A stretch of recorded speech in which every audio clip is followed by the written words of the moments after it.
is up, party people? Welcome back to the Galactic Court podcast. We're here for another week, another episode, and I think it's going to be a bit of a banger this week, to be fair. Not only because I've got one of the greatest guests that's ever graced a podcast, but also because we've actually got a great subject to talk about. But first and foremost, if you're not already, why are you not following Galactic Court podcast online? YouTube, Instagram, TikTok, Twitch, Spotify, Apple, Amazon Music, wherever you like your social media, wherever you like your podcasts, jump on, give the Galactic Core podcast a follow, and get to it. Loads of great episodes. Anniversary episode a few months back, which was absolutely amazing. 5 different podcasts in one place.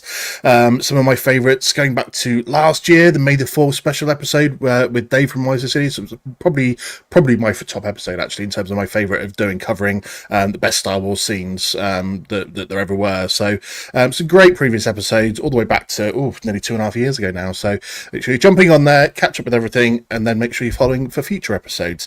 Fantastic Four's out this week coming as well, so that's going to be an absolute banger of an episode, and I've got a brand new guest that's going to be coming on for that episode that's never been on the show before, so that'll be nice, since I tend to have the same rotation of guests a lot of the time, but that is no issue whatsoever, and we've got one of the best returning guests here in the crowd tonight. Please welcome to the show, you know him, you love him, it's Clan Brandolorian.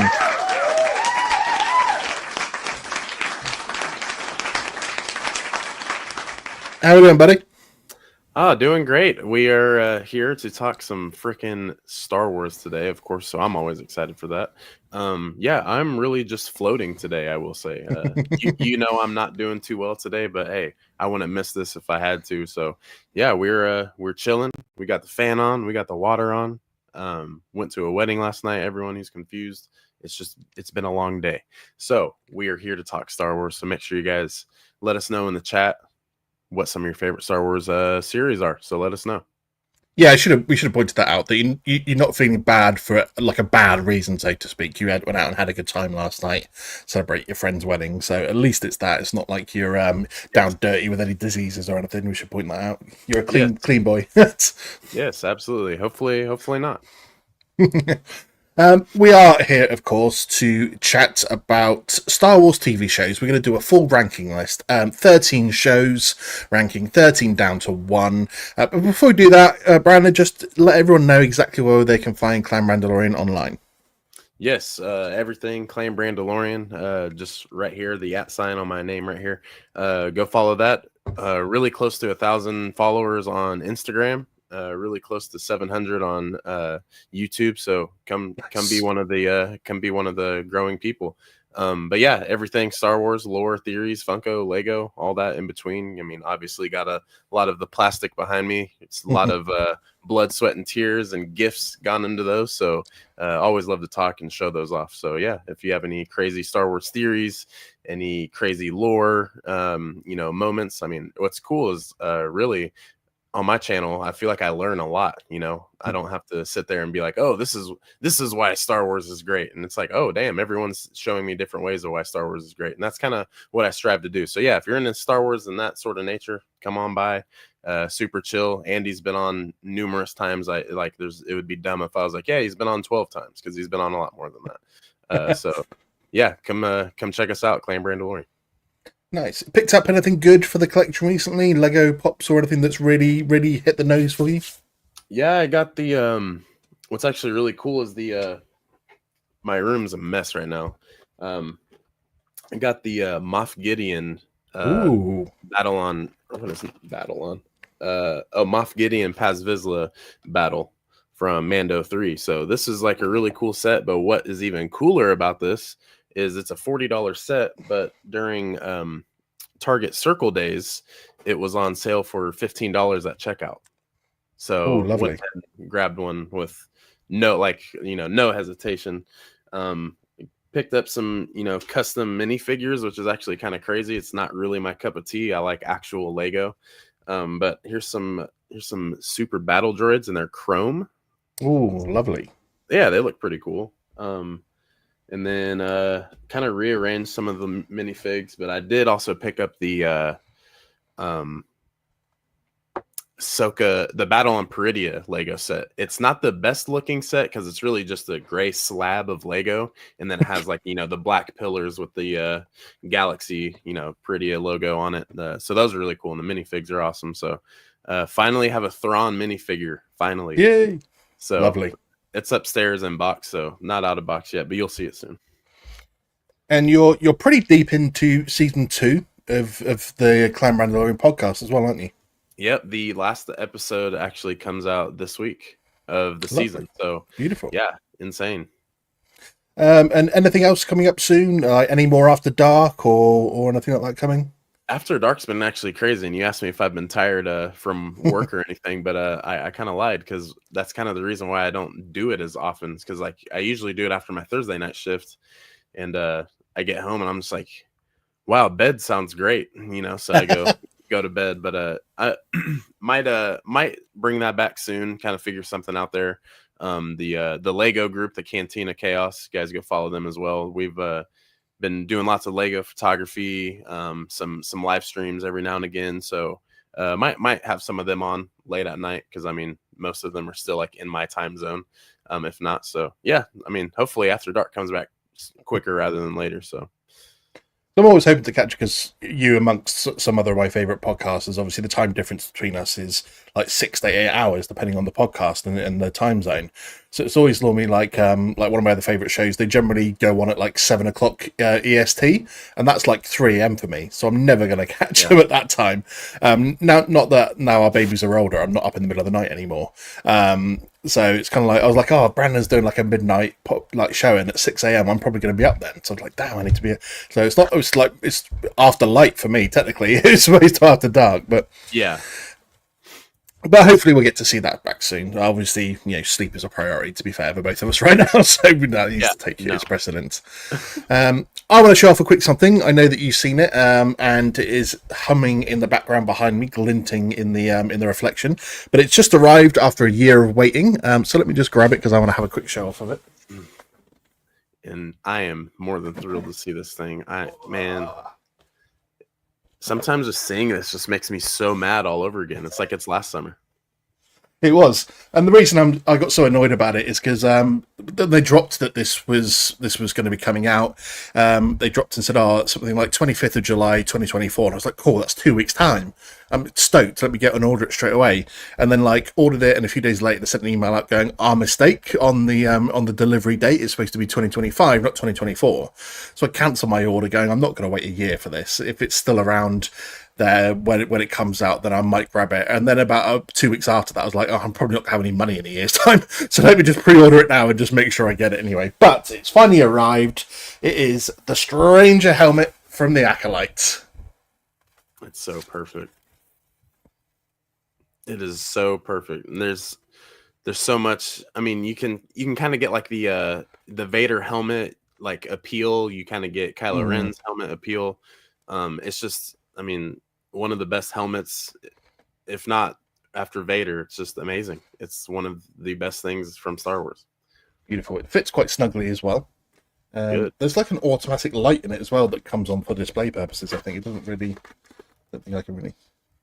Bit weird, and it sort of shows up on one side, but because I've got the main lights on, it's not going to show up. But still, it's pretty fucking sick because it's just like a horror mask. It's like doesn't even look Star Wars-ish. I mean, there is obviously hints of Star Wars in it in terms of like the visor and stuff like that. But even still, it was just so out the blue when we saw it that it's just not anything like we've seen in Star Wars.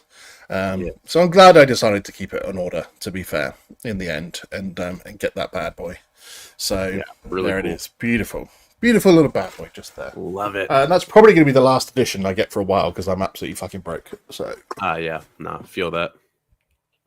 Yeah, the Black Series helmets they can get up there in price, but I feel like relatively they're close, like 99 to like 140, 150. Yeah, US. About the same for us in pounds, to be fair. So that was like I think £95. Nice. Which is about just over $100 maybe. And all of them have been fairly similar. I think the Rex one was a bit more expensive. I think the Rex was closer to about 125, 130. But apart from that, I can't complain at the price. Obviously, I've got loads of them. There's like you can't see all of them, but there's like obviously we've got Vader and the 501st at the top. You can see obviously Phase 2 Clone Trooper, Rex, Mando, Bo-Katan. Then we've got Death Watch helmet.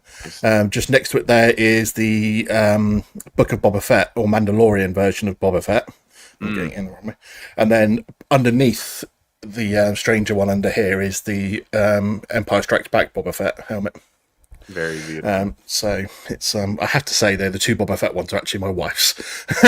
They're not technically mine, but they fit in my collection, so that's where they're going to sit. Yep, I got the armored one too, so I like that one a lot. Skywalking Ryan's stopping by. Happy Sunday. How's it going? I'm not doing too bad for a Sunday, to be fair, mate. It's if I remember correctly, you're UK based as well. So it's getting late on a Sunday for us, but always good time to be chatting Star Wars, so we can chill out. Thanks for stopping by. I appreciate that. But yeah, man, we are here to chat Star Wars TV shows and do our rankings. So. Was this a hard list for you to do? I mean, 13 shows.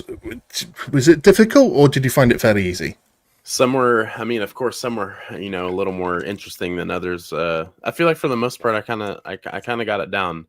I'm a little nervous because I might actually end up switching as we're talking. Yeah, I feel like everything's pretty set in stone. I mean, I only found it difficult really when I got to like the top 4, the order I wanted to put them in.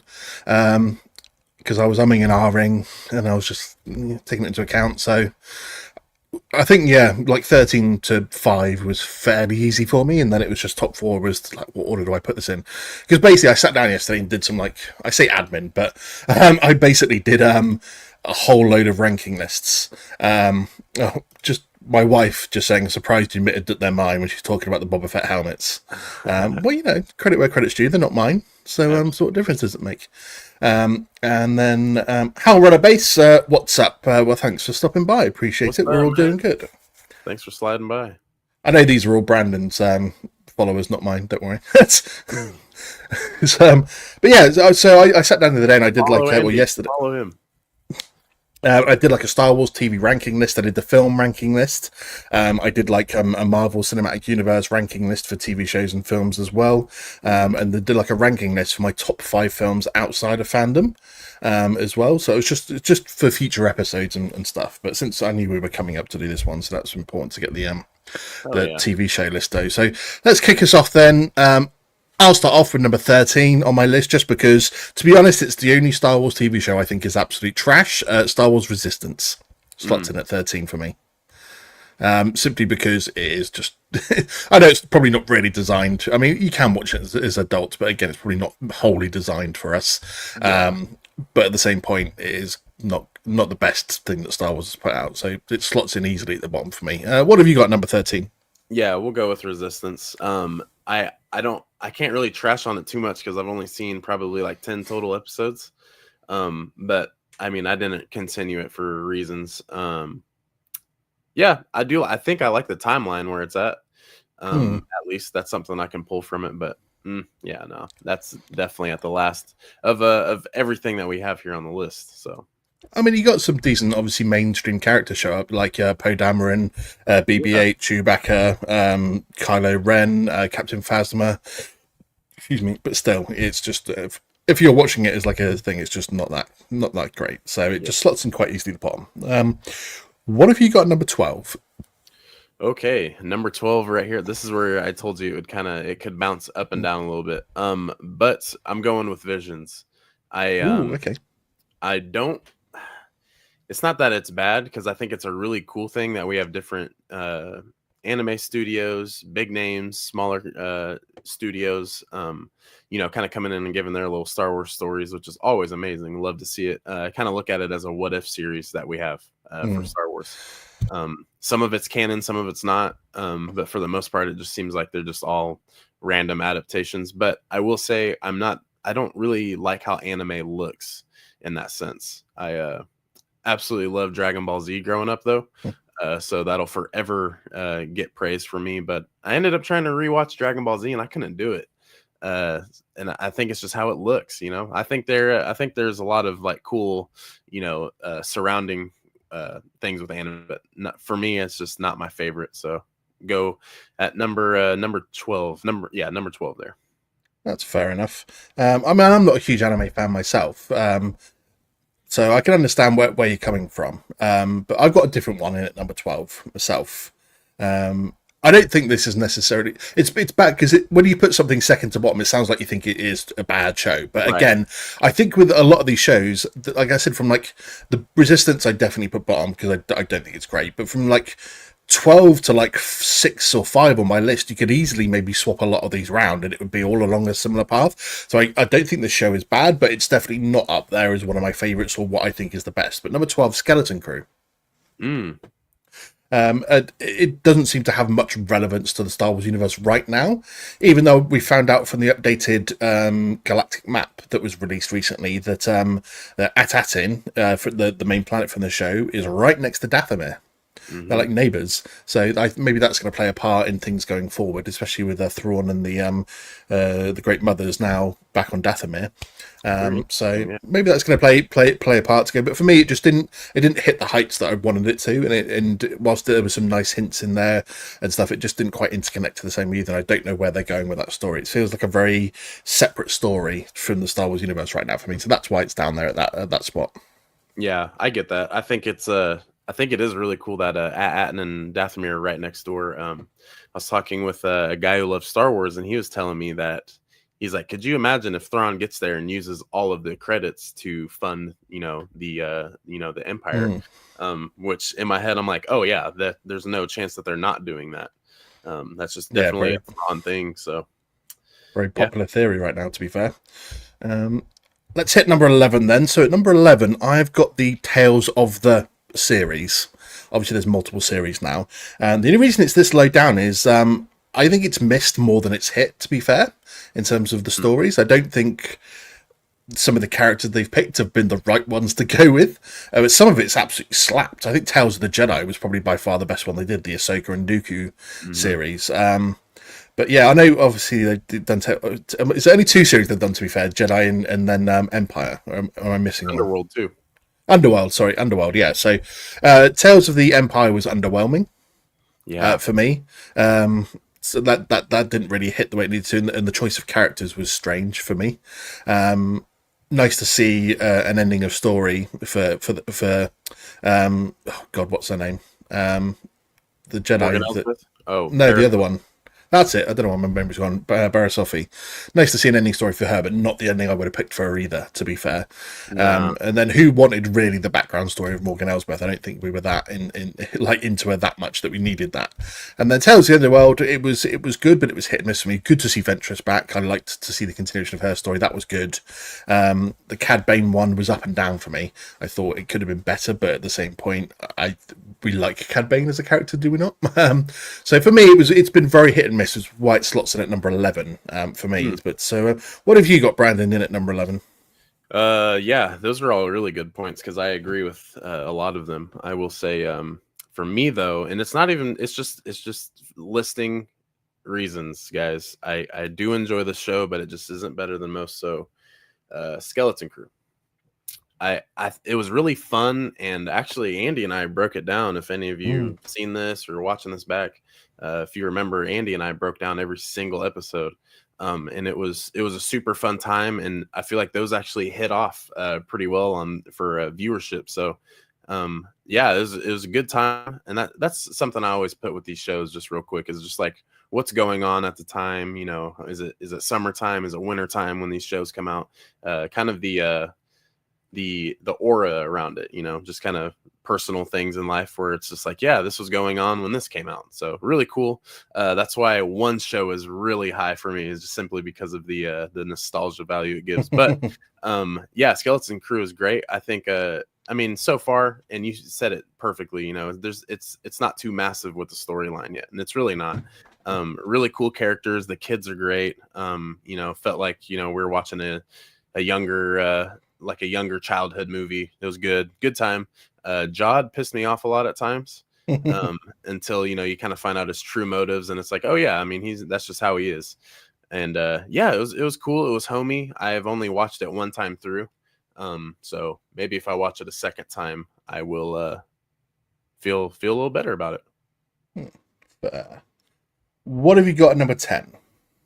it. Okay, number 10, I have the Tales of the series. So kind of like you said as well, I do enjoy these. I think Morgan Elsbeth is a really cool character. I am more just surprised at the fact that she actually has a little arc. Really cool though. I thought it was really cool to see Grievous. I thought it was cool to see more Night Sisters. I mean, she's the Night Sisters are really cool. Dathomir is awesome, which we're going to get more of that live action, which I'm even more excited for. And I mean, also I'm a huge, the Crow fan, and so that with Brandon Lee being Bruce Lee's son, Diana Lee Santo, who plays Morgan Elsbeth, is Bruce Lee's goddaughter. So that's really cool. She has the family ties. Very talented actress. So yeah, I think it's really cool. I didn't like Barriss Offee as a character. Still don't. I didn't care for her in the Clone Wars, so her story was kind of boring to me. Ahsoka was okay. There's a couple moments where it's like, oh, okay, I can see what Filoni did here. Just like, yeah, let's get some more, backstories with Anakin. Dooku's was great. I mean, the 12-second clip of us getting him wiping the archives of Camino literally answered questions I had back in 2002. So I'm like 5 years old, like, where are these archives? And it's finally cool to see how that comes to light. So yeah, really cool. Tales of the Underworld though, for personal reasons, is probably my favorite because I feel like it's just setting up more to where I can see my glorious king Quinlan Vos. So Starting to look more and more like him every week, I swear. Dude, I know people need to quit commenting that I should be the live action one, because I've always wanted to be in a movie, and don't let this be the first time, guys. But yeah, I love him coming back. Dark Disciple is my favorite Star Wars book, really the only Star Wars book I've read, but it's just one that's so good, and just getting to see glimpses of that, seeing Ventress again is amazing. And Cad Bane, being the new dads that we are, fuck Cad Bane, he sucks, so I remember that was probably the only animation that actually kind of had some tears forming, because I just felt some type of way. It was actually a really sad story all around, not just for Cad Bane being a deadbeat father, but it's just at the fact that I mean, he grew up shitty, and how everything kind of went full circle for him. And I mean, but Cad Bane's Cad Bane, awesome character, one of the best looking characters in my opinion. Like, I mean, a bounty hunting Duros, like, sign me up. Love it. Iconic. I think the Batwinkle on Twitch was referring to you saying that you wanted to be in a movie, because she says you're giving away your OnlyFans idea there of what you want to do. So I've always, with some of my work friends, we've always, talked about how, like, dude, someone out there in the market would absolutely love to watch me eat cereal in my underwear. We always just float that idea around, and it's like, there's somebody out there who would literally go crazy for that. Just to go off topic, put the stripe on for a random second about that is, so I had this idea float to me a while ago, because I read about this guy who, I'm not a small guy, I'm quite a big guy, quite chunky guy, but I read about this guy who's probably like 2, 3, 4 times my size, and he has an OnlyFans page where women pay him hundreds to thousands of pounds a month to just sit there topless eating takeaway. So he'll buy like a £50, so like a $60 Chinese takeaway, and just sit there topless, just record himself just shoveling it into his mouth, and then sells them the video, and they pay for it. He makes like £5,000 a month doing this on OnlyFans. His health is shot to pieces. He's going to die in like 2 days. Yeah. But he makes like thousands a month just doing topless eating videos, because it's like a fetish for some women. I don't know what I'm doing. I should do that, to be fair. I'd quite happily do that. I'd sacrifice 10 years off my life if that got me rich. Dude, that's crazy. He's like, take my money. Take it. That's hilarious. Yeah. It's all right. We could do a joint video. Like, I could be like Jabba the Hutt, and you could be like one of the you could be like Quinlan Vos has come to tell him off, and we just sit and eat food instead. I'm down. I got the yellow face paint up front. I'll just get the stripes going, a little forehead notches, and I'm ready. Let's go. Cool. I'll put on like the slug tail. It's fine. We got it down. It's all good. Oh yeah. Let's do it. Anyway, back to the rankings list. We don't have to be in the same room. It'll just be just like this, guys. Yeah, that's cool. We can do that. It's fine. If I earn enough money for it, I'll come and do it side by side. It's fine. There is one thing I'm going to dispute about in Tales of the Jedi is the timeline with Dooku here. Because obviously, I always knew it was going to be him that wiped the Jedi archives, the information about Kamino. But I still dispute the whole fact that at the time when he was still part of the Jedi Order, he was working with Sidious already. Because there's a novel that says differently, and it's a Disney novel, so unless they, again, for about the 6th time, Disney have retconned their own canon, which they've done a few times, like I said, like 5-6 times they've done that now. Because in the book it said that after Dooku had left the Jedi Order after becoming disillusioned with the death of Qui-Gon, the way that they dealt with everything, the politics of it all, that he felt the presence of a powerful Sith out in the galaxy and spent years searching him out. That 10-year gap between episode 1 and 2, he spent like 6-7 years hunting down this Sith. And when he finds Sidious, he's then turned by him and joins him. So the fact that then they've retconned that now to be like at the end of episode 1, essentially, or during the events of episode 1, which means probably before the events of episode 1, he was already working with Sidious. Yeah. That to me doesn't strike right. It doesn't seem like the Dooku that we knew, especially given the story we already had for him. So I still dispute that timeline. I'm down with him killing off Yaddle. I'm fine with that. Yeah, because I mean, there was an unofficial canon story, a pre-canon story that Yaddle had died in an off-world dispute between episodes 1 and 2, which is why we never saw her in episode 2. Mm-hmm. But obviously, making it canon that she had followed Dooku, found out about him and Sidious, and Dooku killed her. I'm fine with that. I just dispute the timeline that Dooku was working with Sidious since before the events of episode 1. Just doesn't sit right with me, so I would dispute that to my grave. So, but anyway, let's move on. So number 10. And we've just got Malekith has also joined in the chat, saying what's up, guys? What up, my guy? Seen this guy pop by our streams quite a few times, so good to see you, buddy. Thank you for stopping by. Always there. Number 10, I've got Visions in my 10th slot. I really enjoyed season 1 of Visions. I enjoyed probably about 3/4 of it quite a lot, especially the first opening episode where it's like the Ronin character, so cool. Where he's there with like his version of R2. He was like really, really cool. Yeah. It's like the main one that they've used because they made like a comic book showing what happened to him after that episode ended.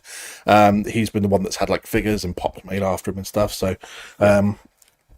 Season 2 had some really good moments as well. I am looking forward to season 3. I quite enjoyed this. So for someone that isn't that into anime, I actually did quite enjoy this, and I'm happy that we got to see it. I mean, you said earlier that some of it's canon, some of it isn't. I thought all of it was non-canon. It was just their own stories that they got to make, and some of it's obviously inspired by the actual events of Star Wars, but I didn't think any of it was actually canon. I think there was 1 or 2 stories that were canon. I could be wrong though. I knew it was just a couple. But yeah, for the most part, it's all non-canon. Yeah. But yeah, I've got that in at number 10. So we're breaking through into the top 10 after that then. So number 9, I have got The Bad Batch. It was one of those weird ones that we kind of wanted it, but we didn't at the same point. Like, it was the show that we kind of wanted, but no one really asked for. So if it never got made, I don't think I'd have been that bothered. My wife will kill me because she absolutely adores the Bad Batch. She's got like all the Bad Batch figures and stuff. But at the same point, like, I don't think I would have missed it if it never got made. I think like having their cameo appearance in early Clone Wars season 7 was. I could have lived with that, and that would have been it. But having had them, you've got to love some of them. Obviously, getting to see the continuation of Echo's story as well is always a blessing. After him being rescued at the start of season 7 of Clone Wars, so that's always a good part to it. It kind of annoys me that every story has to be wrapped up in a nice way, and this is what happened for the Bad Batch for the most part. Okay, they kind of lived out the most of the Galactic War on on an island, separated from the rest of the galaxy, and didn't really get involved until Omega decides to leave to be part of the rebellion as a pilot. But for the most part, like I was expecting more to be killed off in this series, and so for me it was okay. There were some good points, bad points. Some bits like could have been done better, some bits could have been stretched out more, some bits you didn't need, but for me that's what slots in on my number 9 spot. We've got Cole Cowan. What's up, boys? Love from Scotland. Nice to see you, buddy. This is the gent. I think I got confused with Skywalking Ryan earlier when I said that he was in the UK, because I remembered that there was someone that stopped by our streams quite a bit, and it was Cole that was it. So thank you, buddy. Thank you for showing the love from Scotland. And then my wife was like, "Tech was not a nice way." I didn't say that was a nice way. And he's still dead. He's not coming back. He's not alive. So get over it. Felt that one. That was one of those. You know, speaking of anime with the tearjerkers that were animation, that was the one where I was just kind of like, "Oh, dude!" And I didn't see that coming. And I remember his like little pod racing episode where I was just kind of like, you knew something was gonna happen. They gave him a spotlight. Yeah, and it's like, yep, that's the old. I mean, that happens in film quite a bit, so you kind of expect it. And this is where the arguing starts, because you can't get away with saying a comment like that to me. How dare you? How absolutely dare you? The sofa is where my wife's sleeping tonight, so enjoy that. And I'm stealing all the cushions as well, so it's not going to be comfortable. Oh yeah. You can't compare the two. Fives is miles above Tech in terms of a character, so don't even come at me with that bullshit. All right, don't get me riled up. For fuck's sake. Anyway, what have you got at number 9, Brandon? Yep, Bad Batch. This is actually flip flopped with another one, and this was my first rearrangement in my list. My could be the only, but yeah, Bad Batch. Really good. I feel like there was times in season 2 where it was really slow. The entire thing with Sid, it makes sense. Sid was a good shitty character. She made sense, but at times it's like, I hate you, you know. So some of the episodes and missions from her we could have lived without. But yeah, Bad Batch I enjoyed ultimately. I absolutely loved how it all wrapped up. But I will say I wanted to, see more. I think it was kind of weird how Ventress was kind of like brought in, and they like really focused on that, and especially in the trailer, we're like, oh my god, what? Like, how is she gonna fit in all this? So yeah, I mean, it was one of those things where it was very cool for fan service. Yeah, I mean, Tech awesome, Wrecker awesome, Hunter, Echo, Crosshair is my favorite of the Bad Batch. But yeah, there's so many cool things, characters like Rampart that suck. He got his cards dealt, and I was satisfied. And damn, I feel so stupid. Who was the guy that was helping with Project Necromancer? Like the main guy in like season 3. Oh god, yeah, the Doctor. Really, it's like Insidious type character. Yeah, he was a huge piece of shit too. So when he got offed at the end, I was like, thank you. That dude sucked. I think he has a very like not normal name, but a simple name in the Star Wars universe. Just trying to look it up. And also Palpatine too. Seeing Palpatine in the Bad Batch was amazing. You always feel him in the shadows, kind of just like Andor. I mean, you feel Palpatine's presence, and he's not even shown in the show. But Bad Batch was the same way until we did see him. Hemlock. Yes, yeah, he sucked. There we go. Yeah, Cole said it for us. To be fair, I was too busy looking it up. Yeah, but thank you, Cole. But yeah, I mean, Sid is always a funny one for me now, because the levels of hate that Sid got after she turned them in was like everyone was talking about. She was on a par with Ponkrell now, so God. I don't think we can have that much hate for Sid as we do for Ponkrell. But it was funny to see that at the same time. But yeah, and Cole also saying, I love looking back when we all thought everyone would die in season 3, nobody did. Yeah, right? I was placing heavy bets on like only 1, maybe 2 of them surviving. Yeah. And being somewhere else. And Wrecker for sure. Crosshair 100%. I would have sold my house at the time to have put bets on Crosshair dying, like the sacrifice play, the martyr of the group, and it just didn't happen. Everyone survives, apart from obviously Tech, and that's that. It was kind of, I hate happy endings to everything. Why has everything got to be a happy ending? In wars, people die. Too many main characters make it through stuff, and it pisses me off. Anyone that's listened to a lot of my Marvel stuff knows I fucking hate it when they all survive. It just makes no sense. A lot more of these people would die. But cool, it's fine. I'll let it go. Just like I'll never let it. No, I'm not letting it go. How dare you say that Tech's death is on a par with Five's? I just stupid comments. Anyway, what have you got number 8, buddy? Ooh, everybody, chill with me. Star Wars Rebels. It is. Oh my god! It's not my favorite by any means, clearly, but I will explain myself. My first time watching it, I did not like the aspect of we're in trouble, and then by the end of the episode they're out and they're now getting into another another situation where there's trouble. They always get out of it. There's almost like nothing up until Ezra and Thrawn getting launched to Peridia. That was kind of more of the moments where it's like, oh shit, okay, that was real. You can't really come back from that. But I mean, I've now seen it 3 times through. Yes, I agree with that. I really, really love Ezra live action, though. I actually like him, how he's portrayed.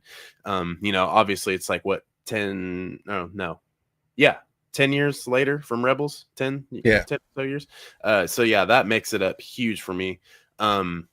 But I will say there's some of the best arcs in all of Star Wars in Rebels.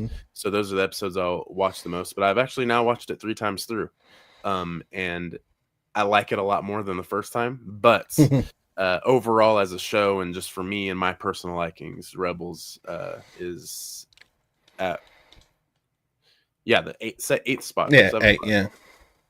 Wow, I don't know why I thought it was going to be a lot higher. I'll obviously get to my points when we get to it on my list. But yeah, for you, I was expecting it maybe a touch higher. So number 8 for me comes in with the Book of Boba Fett. I said before that like 10, 11, even maybe up to like 6 or 5 on my list. A lot of these could be interchangeable. This is one of those ones that I was definitely in the middle pack for me.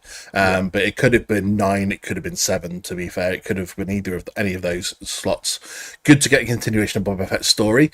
Yep, I have to agree with everyone that when everyone's like that general consensus of the fact that it wasn't like the Boba Fett we necessarily wanted to see. We wanted to see that like that badass bounty hunter, the reason he was the most feared bounty hunter in the galaxy during the original trilogy. We wanted to see that Boba Fett. But character progression, him coming out of it and growing as a person as well. Yep, okay, he still kills a lot of people and he's taken over territory as a gangster, so to speak. But he also wants to rule in a different way.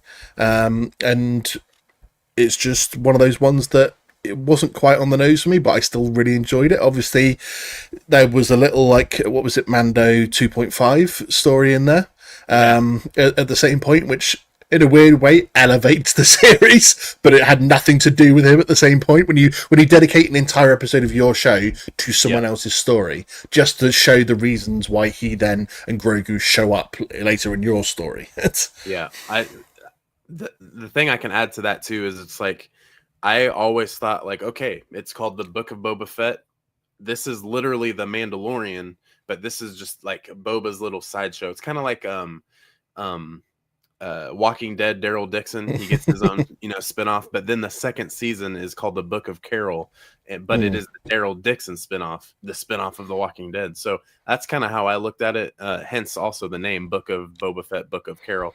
But the thing too is I was just like, yeah, it's just a little spinoff of a spinoff. But Tim Morrison was like, he's like, why can I get my own show, and then like especially like with Ahsoka season 2 celebration, he's like, what, she gets another season, what about Boba Fett, what about me? Which I mean, he's just a funny guy, and plus he will say anything he wants to say, which I always respect that of him. So but yeah, I mean, I get that 100%. It's definitely like a Mando season 2.5. We've got Fett retirement home was the idea of the plot of the story, and it was better Fett rather than Boba Fett, to be fair. I mean, I'm going to say it now, but obviously the upcoming Thrawn film that's going to wrap up the whole Mando, Ahsoka, Skeleton Crew, Boba Fett storyline, timeline. Sorry, I. Just like I placed a bet on Crosshair being the one to die in Bad Batch, I would place money on Boba Fett dying in that film. God, Boba Simply Fett because I think they want to find a way for him to go out that's going to be graceful and and worthy, and I think helping to take down Thrawn and the Empire remnants and the Dark Council could be a good way for them to let go of Fett. Yeah, I think that would be great. One thing that could be really cool is if somehow, dude, God, this is so awesome. Okay, so I just had this idea of maybe somehow, some way, they're on Mandalore fighting against Thrawn, maybe a battalion, whatever sort of Imperial remnants come up with Thrawn as well when they're fighting, right? I think would be really cool is if we and this would be nothing but fan service, but if Boba Fett was on Mandalore fighting, and you just get those flashbacks to Jango fighting on Mandalore way back in the day, during the wars and stuff, and it just kind of flashes back and forth, and then maybe there's just some fatal blow, or here comes a mythosaur or something, and Boba dies. I think that would be a really cool kind of full circle moment, because Boba can finally live the armor, in the armor that was made there, and made for his father. That'd be a really cool thing. I think that'd be awesome. You want to see Boba Fett riding his Rancor alongside Bo-Katan riding a mythosaur? Oh yeah. Not gonna happen ever, but how fucking badass would that be? It's how did you get this Rancor here? And he should be bigger by then. He was only a puppy in the Book of Boba Fett. Cole saying, "What I feel like Boba and Mando are going together in the Thrawn film." I don't think Mando will. To be honest, they're making too much money from that right now to kill him off. Dude, they'll let him live a happy life. He's almost died 19 other times, and I could just see it. I could see it. Maybe. We also had a comment from Heroic Bricks Studios. Just finished Andor Season 2 this morning. Oh my god, it was good. Well, we've still got Andor to go on our lists, so I'm sure we'll be talking about that shortly. Yeah. Hell yeah. Thanks for chiming in, too. I was also saying, I feel like Disney will axe Boba soon, though. Unnecessary wokeness. Through unnecessary wokeness, sorry. Well, I think they're going to let him go down in a blaze of glory. I mean, Tamora Morrison is obviously, Georgia respects the actor, is getting on a bit. I don't know how much longer they want to plough Boba Fett, to be fair. I think they want to leave him with a certain amount of good legacy as a character, and what better way than go down in a blaze of glory? Just slam into Slave One into Thrawn's ship or something to kill him off and sacrifice himself at the same point. Let's move on then to number 7 in the list. I've got the Acolyte in at number 7. Obviously, we're not going to talk about the controversy behind it. I want to keep it as positive as possible today. We know there's controversy behind this, but it did still have some really good moments. Whilst it wasn't the Sith story that they told us it was going to be, it still paints the Jedi in a far less than perfect light, which I quite like. Obviously, everyone knows I'm a Sith boy, and so I would take bad mouthing the Jedi at any point. Plus, obviously, they gave us one of the most badass characters. We've already seen his helmet, but Khmer the Stranger, including, obviously, some of the most badass episodes that we've seen in Star Wars for combat as well. Taking out 7 Jedi in one episode is fucking unseen in live-action modern Star Wars, or in any canon Star Wars on screen. So, yep, absolutely real. That's what I've got at number 7. What have you got in that 7 spot? Yep, I got the Acolyte as well. I will say I just watched it all the way through again for the 3rd time, start to finish, earlier this week. And I will say it wasn't as clunky as I remember. I feel like, at times, even the beginning of episode 4, how slow it was, and just kind of leads up to Chimera pushing everyone. And it's like, oh my God, what's next week? I mean, episode 5 is probably one of the best episodes in all of Star Wars television. I mean, that was, we've never seen that before. It was epic.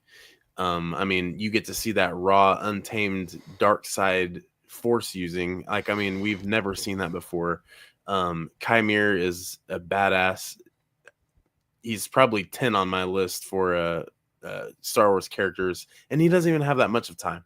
It's just the way he looks, the way the way Manny Jacinto portrays him. I just think it's really good, and I just really hope that we get more of Chimera. I mean, you can lose me with the twins, the witches, even the Jedi at the time. I more and more that I've been doing Star Wars content on, dude, the Jedi suck. I always took their back until kind of picking brains with people like you and other people, but it's just like, dude, like the Jedi suck, and really you see that kind of at the end of the Acolyte. I mean, even Mother Anastasia said that a Jedi will make this whole thing just crumble to pieces for how the way they are, and it's just like, yeah, that happened. So yeah, I just think there's really, really good things to pull from the Acolyte.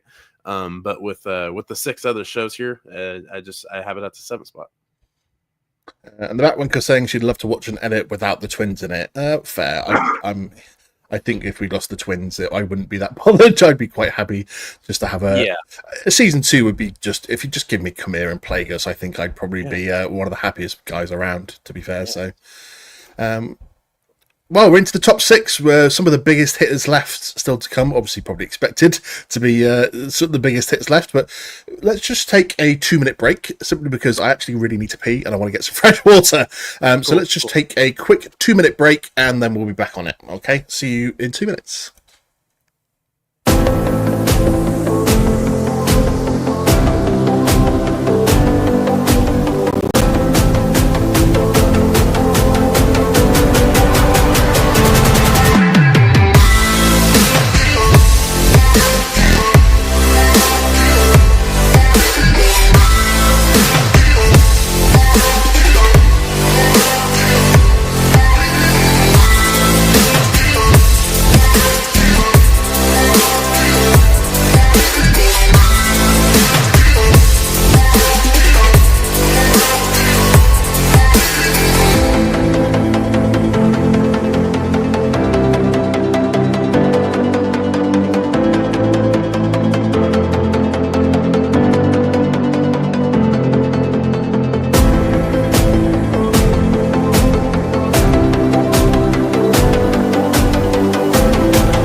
What up? We're back into it. I had a nice coffee just as we started and drank my entire glass of water, and so I was like, I need to pee. I can't wait. Oh yeah, coffee will get you. And let's just catch up with some comments we got then. We've got Soundwave Superior. Andor is good, but I think it's overrated considering, yes. I should admit it's one of the best things Disney era produced, but is it good in general? He doesn't think so. What do we think about it? Well, we're going to get into that when we hit on it on our rankings list, so we can definitely have a bit more of a chat about it then. Yeah. Interesting. So let's see if we can get through these top six then. So what have you got on your number 6 list? All right, number 6. We have. I don't know if anyone would guess it, but we have the Book of Boba Fett. It hurts. Damn it, it hurts. Book of Boba Fett is one of my favorite shows. Obviously, we've gone through 13, and it's in the top half. But that was the show I was talking about earlier, where the time it came out. If I didn't stay up till 2 a.m. to watch it, I would watch it the next morning, get a nice cup of coffee going, just sit back, and then of course when my wife would get home from work, we would then watch the episode so she could see it and I'd get to rewatch it. So really, it was a good homey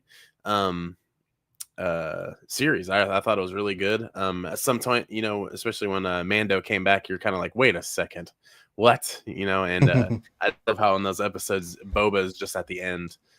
So pretty funny, but I enjoy it. I enjoyed it a lot. But yeah, it's at the 6th spot. Cool. And I will defend Boba Fett. No. What it is he has the thick Tuscan cloth underneath his armor, guys. It's not Boba Fett. He's not fat. He has layers on, guys. You would look the same too if you had some Tuscan robes on and some Mandalorian armor. Probably wouldn't fit, to be realistic. To be realistic. That's my excuse from now on. I'm not fat. I'm just underneath my t-shirt is just some Tuscan robes and my Mandalorian armor. That's what it is. Tuscan armor. So in at number 6, I have Obi-Wan Kenobi. Ooh. A good series. Is it absolute top level? I don't quite think so. I think it was good. I think from here on out we are hitting the big hitters. I do think it was a good show, to be fair, when I think about it. I don't think that I had too many complaints. I just don't think it quite hits the top tier, even though to me, like Hayden Christensen back both as Anakin and as Darth Vader. Yeah. Darth Vader was brutal in this show. That scene where he arrives on the planet and he just drags that person with the Force down, snaps that person's neck. It's absolutely savage. To say the least. And obviously the flashbacks to like episode 2 era. Although funny, I thought they might have used a bit of like CGI on Hayden's face to make him look not like a 40-year-old playing a 20-year-old. But it was still great. And obviously as much as I think they maybe almost turned Kenobi, obviously jokes about him being like Star Wars Jesus, but they almost made him like rise from the dead in this show in terms of like his abilities coming stronger back out of nowhere and able to defeat what is technically a prime Vader at this point. Like 30-year-old Anakin Luke and young Leia will do that to you. It'll just make you out of the place. I mean, I wasn't a huge fan of Reva, to be fair. And then some of the young Luke and some of the young Leia stuff, the bit where she's running in the forest and the bounty hunters are running after her, is going to go down as one of the most hilarious things in history. It's like, come on, you let a 9-year-old girl outrun you. What the hell are you doing? Yeah. It like a lot of the people in the comments saying Kenobi was good, but it had so much more potential. That's why, to me, it sits at number 6. That's why it sits down there for me. So, let's hit on then top 5 for me. Number 5, Ahsoka. Simply because it's only really had one season. It doesn't have room to tell its full potential story yet. We know we're getting season 2 on the way. Does it get season 3? Maybe not. That's going to be in the balance. But again, it's one of those ones that had a lot of potential and doesn't always hit. To me, they kind of tried to rewrite what the Force is in this as well. I'm one of those people that doesn't agree with the Sabine Wren being Force sensitive. I'm in that camp. I wasn't sure about that when the series came out and when I covered it.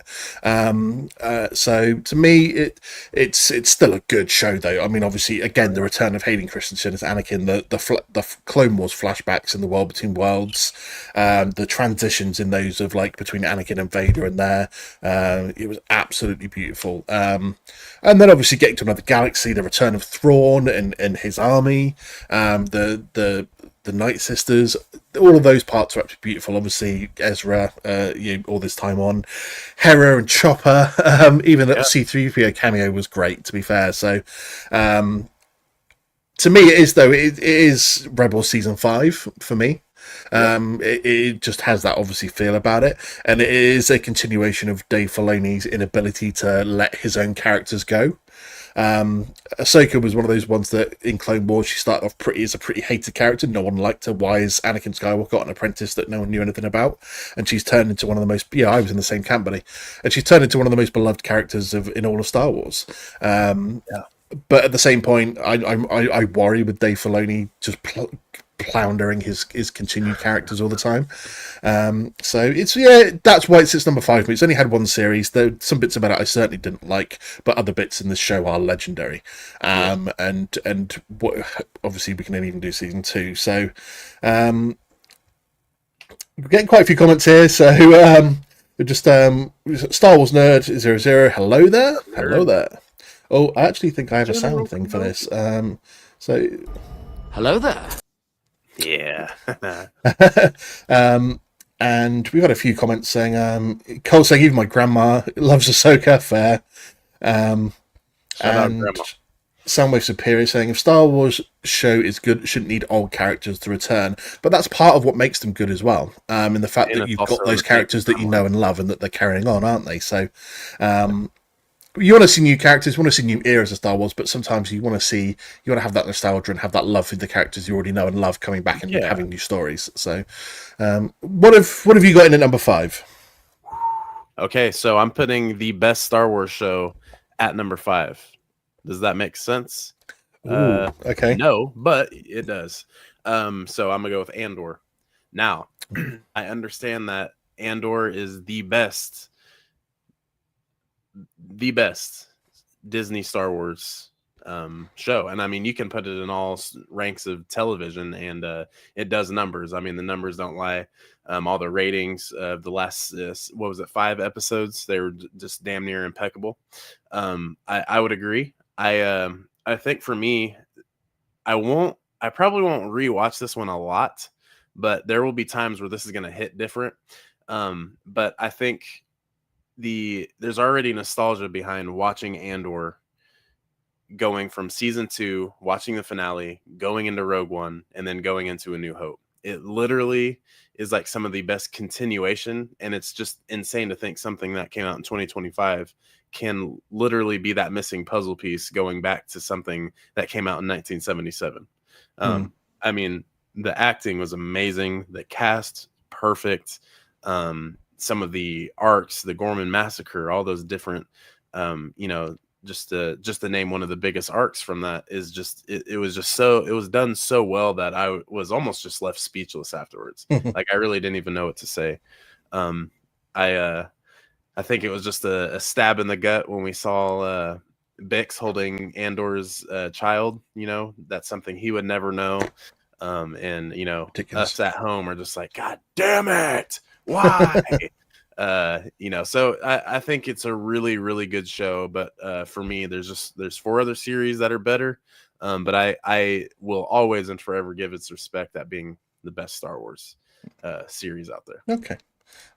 Just because Star Wars Nerd asks this ranking, all the shows were just live action. It is all of them, buddy. So we're doing the animated ones as alongside live action. But I'll jump on this as well because I have Andor at number 4 on my list.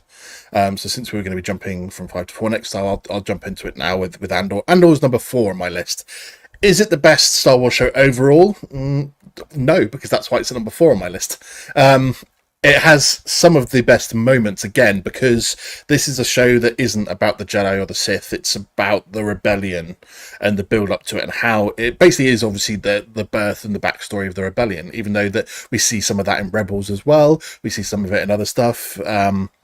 But to me, the two series of Andor we got, both are slow burners in a way, because the first half of both those series almost take too long to get going in a way. Yeah. It's almost too spread out.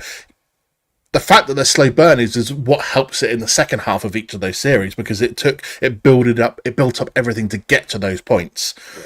But if someone sat down, I can imagine quite a few people probably watched the first half of season 1 and went, "What is all the fuss about? Why did everyone talk about it being great?" Because it didn't really get going properly until the prison stuff kicks off. And the same with season 2, in the fact that it builds up, and it's the time jumps made it a bit too distorted maybe, and they're leaving things hanging in the balance, and then all of a sudden you're then a year on, and it doesn't really kick off until the Gorman massacre.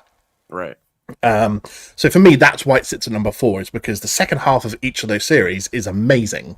Especially season 2 as well, I think, with obviously the season 1 prison stuff, One Way Out, all that stuff, it is epic. And then season 2 leading up to obviously what happens in going into Rogue One, but obviously the Gorman massacre, all that stuff tied in does make it really good. But to me, if it's the top show in all of Star Wars, then the first half of the season wouldn't have been the way that they were. You can't sacrifice half a season just to build up anticipation for something. You need to tell a story that's still riveting in that first half, and to me, doesn't quite hit on those notes. But it's still epic. That's why it's top 4. Yeah. What have you got number 4? Number 4, we're gonna go with the Kenobi series. It kind of hurts that in my list it's a little low here, but that's fine. I really, really enjoyed seeing some of my 2 favorite characters in all of Star Wars return: Ewan McGregor, Hayden Christensen. The Omega of my childhood. Seeing those 2 on screen again, I felt some type of way. I remember they released the premiere a couple hours early, and they, I think that was the first series where they did a double episode premiere, I believe. But that was, amazing. I was like, perfect. So is the nostalgia behind it, were there some flat moments? Yes. But I feel like for the most part, it did such a great way of helping me as a fan understand that Darth Vader is Anakin Skywalker. Mm-hmm. And the entire dialogue in the final episode between, Obi-Wan and Anakin / Vader, like, that was just like a tearjerker as well, where you're just really trying to hold it back, but you're just like, this sucks. They did a really good job. I really think you can just feel Obi-Wan's pain. He's not the only one that is hurting, just like Anakin / Vader, but always loved that episode. Love the Quinlan reference. Love the path being introduced. Love, and I feel like even when we got a trailer and there's, rumors about the plot, I always remembered reading that one of the Inquisitors would be getting, a bigger role. And I thought this was going to be the 5th brother. I think the 5th brother looks really cool. Very different character. I didn't really like him in Rebels a lot just because he was annoying, but it makes sense for the character that he is. But yeah, so I figured he would get more limelight, but it was Reva, and I think Moses Ingram killed it. I just felt like I kind of expected one of the Inquisitors to get, a lot of role with Kenobi and Vader on top of that. So, and then young Leia getting a lot of time kind of shocked me, because I thought we were going to see more young Luke. But if it was the other way around, it really wouldn't make sense. It kind of has to show Kenobi get off world and, do stuff like that. Yeah. So I like that show a lot. I actually just rewatched that 2 weeks ago. So, just kind of rewatching a lot of Star Wars right now. And I will say it hits harder every single watch through. So, yeah. What have you got in at number 3 then? Top 3, the big ones. Here we go. What have you got number 3? All right, top 3. We got the Clone Wars. I didn't really care for it at first. When I first heard of Ahsoka Tano, I was like, nope, get it off. Sorry, just to get going. I'd expect Anakin to shank a person better, but Reva persists. Just no, that's he had 2 stabs at her and he couldn't kill her off. So I know Is Vader really the Vader we think he is? Like, come on, Uh, guys. But Sorry to yeah, cut you off there. I thought that was funny. no, you're good. That is funny. I actually went straight to Reddit just to kind of bounce back a little bit. I went to Reddit to kind of understand why Reva was able to get away from the first time being stabbed, especially as a child. And I couldn't really find too much on it, but I mean, hey, it happened. I feel like a lot of heads were in the writing studios and were like, yeah, sure, let's do it. So I mean, cool, it happened, whatever. But yeah, that's so funny because I remember watching her get stabbed the second time, and I was just like, why? Everyone stabs and lives. But yeah, it's just a fun time, funny stuff. But yeah, the Clone Wars for me. I like I said, I didn't like it at first. And it took Mando season 1 to make me watch the first 6 seasons, because I think I believe season 7 was coming out during the same time Mando did, so, or just right around that time. But yeah, it's really good. I will say there's a lot of filler episodes. That's what happens in those longer animated style series. But I think some of the arcs outweigh everything. I mean, Fives, for instance, beautiful. You really get the feelings. The little Bad Batch arc was okay. I mean, 99. I mean, just the Siege of Mandalore. The Mortis arc, like, how can I forget that one? Which I was not a huge fan of the Mortis arc at the beginning either. It took a second time for me to watch it and be like, wow, okay, so this makes a lot more sense. But yeah, I think it's really cool. I mean, mostly it's about Anakin and Ahsoka and Obi-Wan for the most part, but I mean, there's so many arcs in there of characters. They each get more. And yeah, that's what you can appreciate from the Clone Wars. And I really hope that the sequels get a Clone Wars series, kind of the same way, so it can just enhance the sequel trilogy a little bit, because that's how I look at the Clone Wars, is it enhances the prequel trilogy in many ways. But yeah, so number 3 going with the Clone Wars. Fair. And Cole saying that the Yoda arc is so underrated. Oh yeah, guessing he's talking season 6, the Yoda arc, to finish off what they thought was going to be the end originally of the show. But I'll get to Clone Wars because it's not on my number 3. I've got number 3. I've got Rebels. I look at Rebels and Clone Wars in a similar vein in terms of season 1 of both shows were very slow and not the greatest. But both shows ramp up as each season goes on. Rebels does that for me in terms of it gets better as it goes on. Yeah, Ezra's a whiny little git. He's a whiny little teenager, so you can let that fly for the most part. A lot of people say that Kanan is one of the greatest Jedi for the way that he handled himself during this time and the way that he progressed himself throughout his story. Some people say they don't like season 4 because it goes too off the wall, especially with the introduction of the world between worlds and the wolves and all that sort of business. But I to me, that added to the lore of the Force, and I absolutely loved it. And obviously Kanan's death is one of the most emotional moments in all of Star Wars for me. When I did my May the 4th episode last year, when we did the greatest scenes in all of Star Wars, I had it as an honourable mention. I didn't get it in my top 5, but it was definitely an honourable mention for me, because even now, I'm 41 years old, and I watch it back, and I still get a fucking lump in my throat and feel like I'm going to cry. So it's definitely one of those ones for me that it hits a lot of spots, and it's, again, because it's an animated show, it's not necessarily my favorite thing. I'm not a huge animated fan, but it's something that I can go back and watch again, and because it's one of those ones that leads right up to the to obviously the original trilogy as well, and it does leave the writers scrambling a bit, because they've had to come up with ways to say, well, where are these characters during the original trilogy? And so they've made little things now to show that Hera's around and she's in the background and stuff. And obviously Ezra's in a different galaxy. Sabine's doing other stuff and, apparently training with Ahsoka now, and all that sort of business. But at the same point, it has some epic storytelling. Yeah.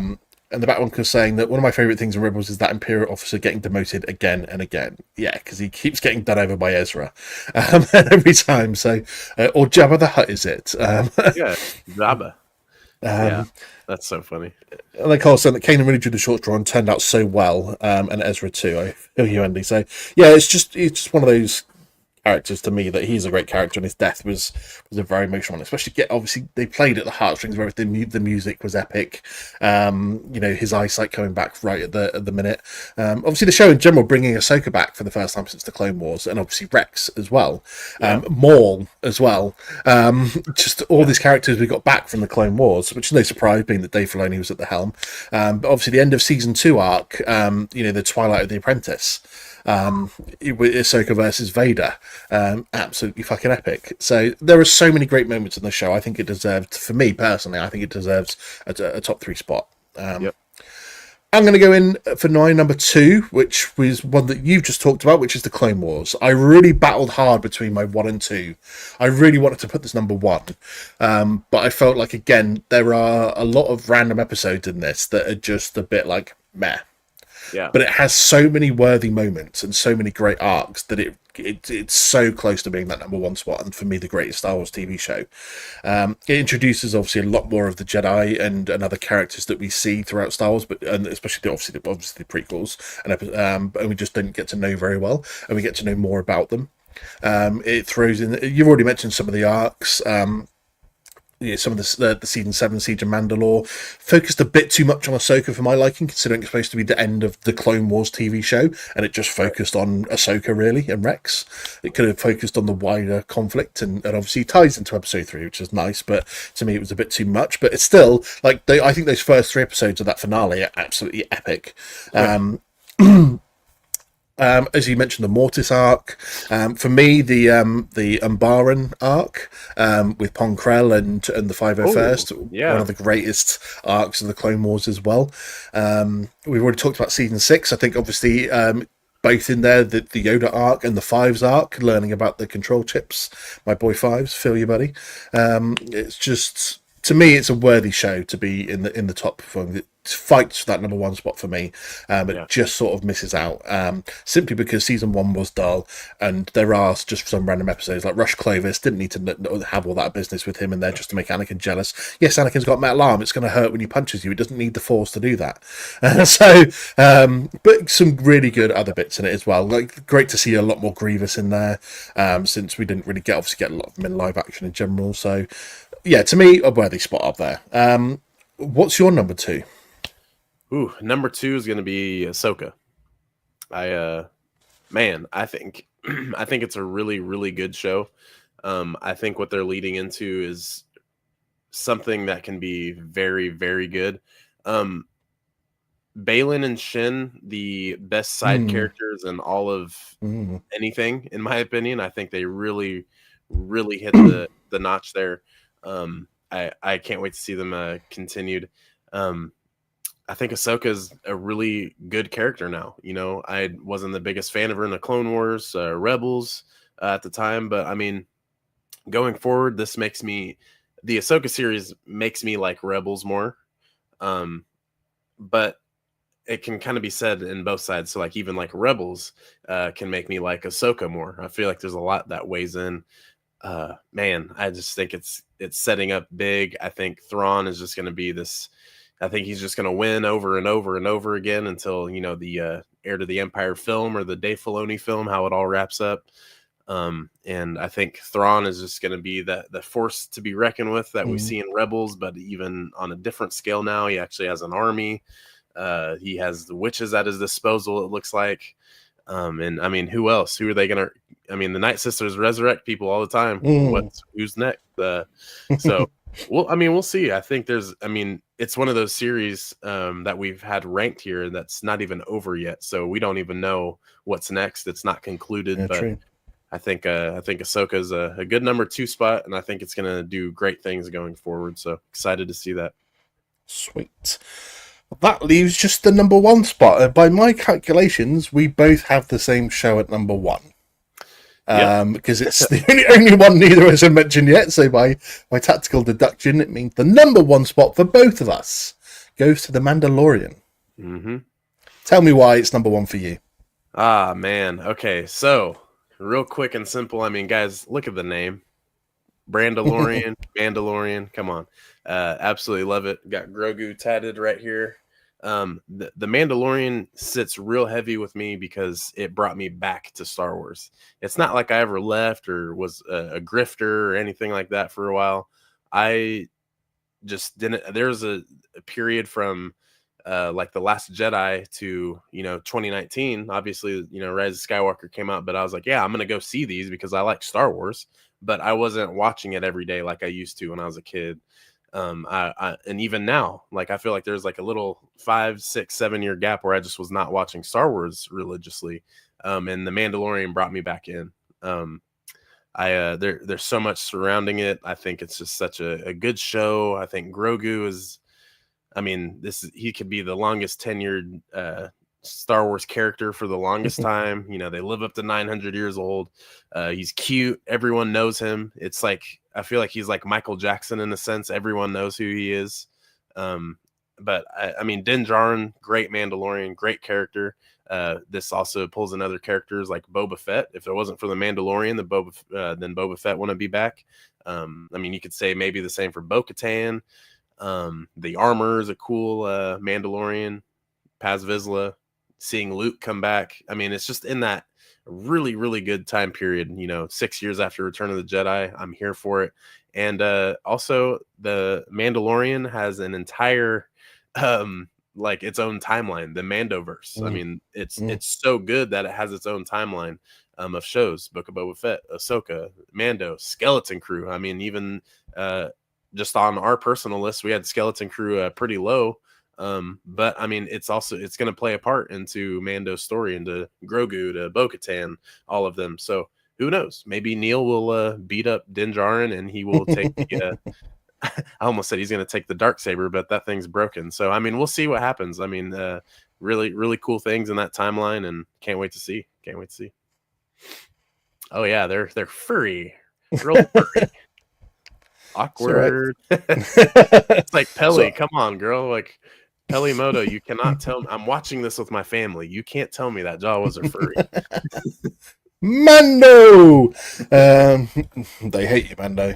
No, they don't. We love Mando. Yeah, number one spot for me.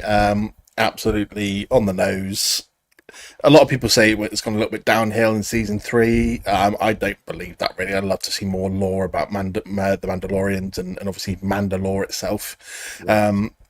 Season 2 has probably one of the greatest finales of maybe all of the Star Wars TV shows.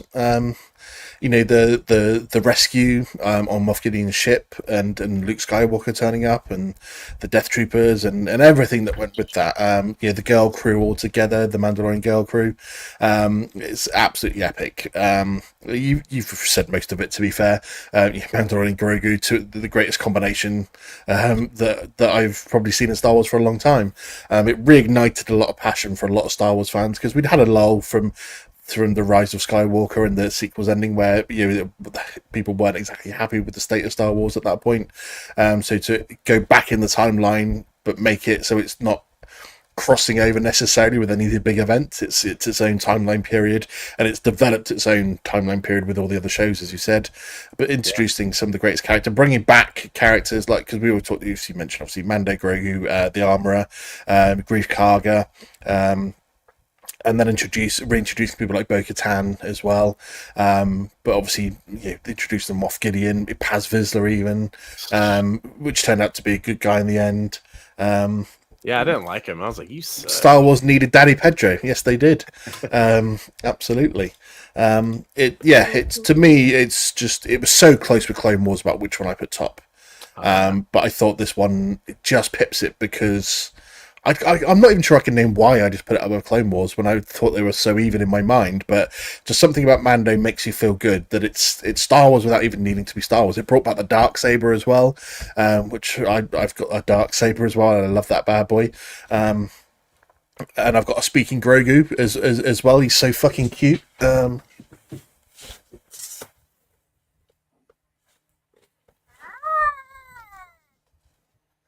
He's such a cute little bugger. Oh, and he has the mythosaur. He's so cute. Wow.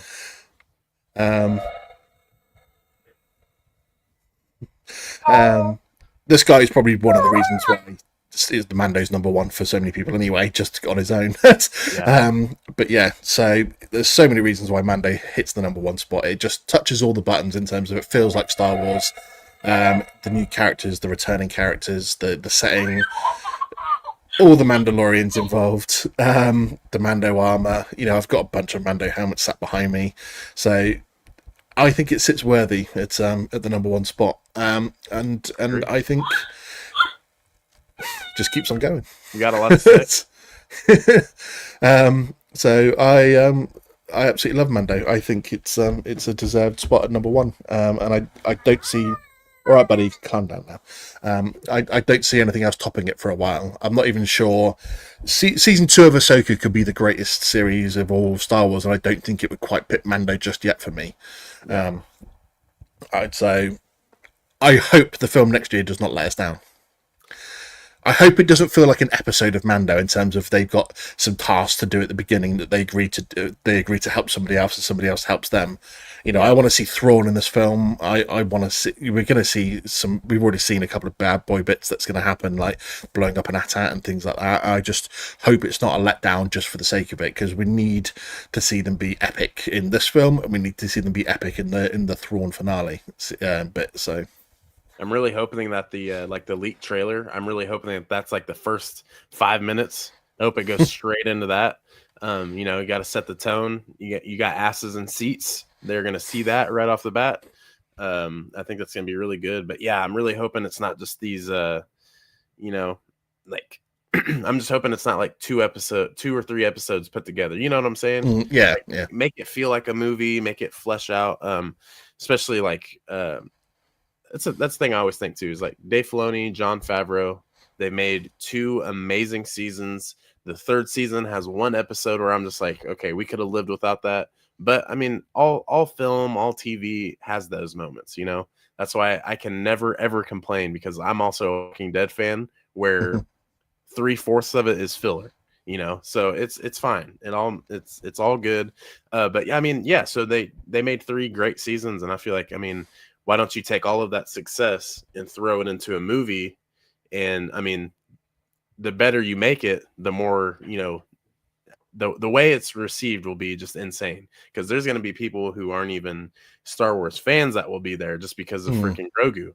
I mean, you gotta capitalize on that. So I'm hoping to see I want to see Thrawn in there too. I feel like he almost has to be in there. It sets the tone going forward, and especially with Ahsoka season 2 coming out next year.